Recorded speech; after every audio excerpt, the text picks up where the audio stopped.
John Robson, CFRA commentator at large, University of Ottawa history professor, joins us every Monday morning on CFRA. Good morning, John. Good morning. All right, well, let's get to the Senate ruling on the Supreme Court from Friday. The Supreme Court ruling on the Senate from Friday, and what that means for the prospect of Senate reform. Many people are declaring it impossible now to make any changes to the Senate, including, I think, the Prime Minister. That seems to be what he was saying. Yeah, and I'm amazed that people did not see this coming.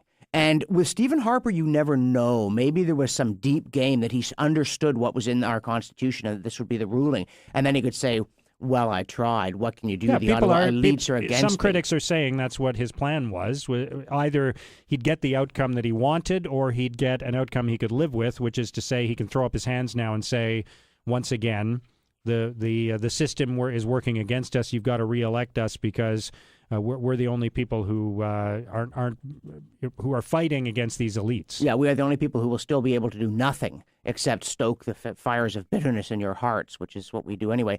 But it is amazing because I went through our Constitution trying to understand the amending formula, and I found it very difficult.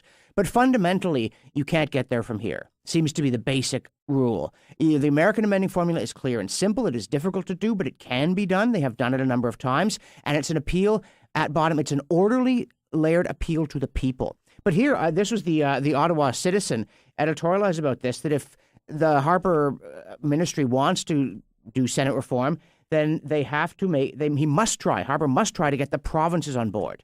No, the people. Fundamentally, this is about self-government. The Constitution comes from the people. And what we need to understand is that Pierre Trudeau is not Moses. He did not, in 1981 and 82, bring down the Ten Commandments. And to discard his handiwork is not to smash the stone tablets that were brought down from Sinai with the very words of God inscribed upon them. Our Constitution is a mess. It is a botched job. It is an unidentified constitutional object in which sovereignty does not lie with Parliament, as in Britain, nor with the people, as in the United States. And we need not tinkering, but we need to start over. We need to ask, who are we? What do we want from government? What is the right way to get it? Nobody would give you any part of our Constitution, as it now is, I think, if they were asked. It's like tearing up roads that nobody would build. Why on earth would we want a Charter of Rights that gives you rights and then takes them away again? Either give Parliament sovereignty or enshrine it in a document that Parliament cannot change. And actually, Brian Lee Crowley just wrote about this, and he was involved in negotiating Meach in Charlottetown, and he does say that probably there is little appetite for another such endeavor, because by the time you've got all these special interest groups at the table in the provinces and all that stuff, it looks like a Christmas tree the cat just knocked over, which is a very good phrase, and indeed it does. But we go back to the people, and we produce a document that secures our liberty under law and has institutions that make sense, including, I say, a second chamber that is elected but on a more slow turnover basis, like the American Senate, sober second thought with popular legitimacy and legislative authority. But this notion that nobody wants to reopen the Constitution, which is I'm paraphrasing the Prime Minister here, and therefore we can't do anything about Senate reform, I reject that notion, because even if there aren't a lot of people who want to reopen the Constitution, if the vast majority of Canadians disagree with the court's decision on the Senate, as the Prime Minister alleged, then we ought to reopen the Constitution and we ought to revisit this issue. And if the vast majority of Canadians are on the same side as him, we ought to find a way to get it done.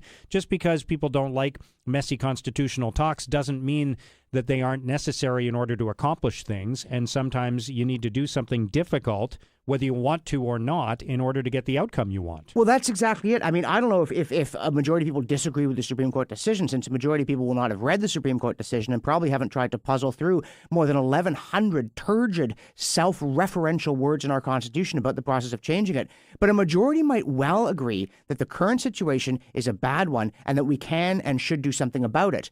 The problem is you need to do something that goes back to the basics. But again, as you say, the fact that we may not want to do this, it's like when you suddenly realize you better get in shape or you're going to run into health problems. You may not want to get in shape, but you have to get in shape.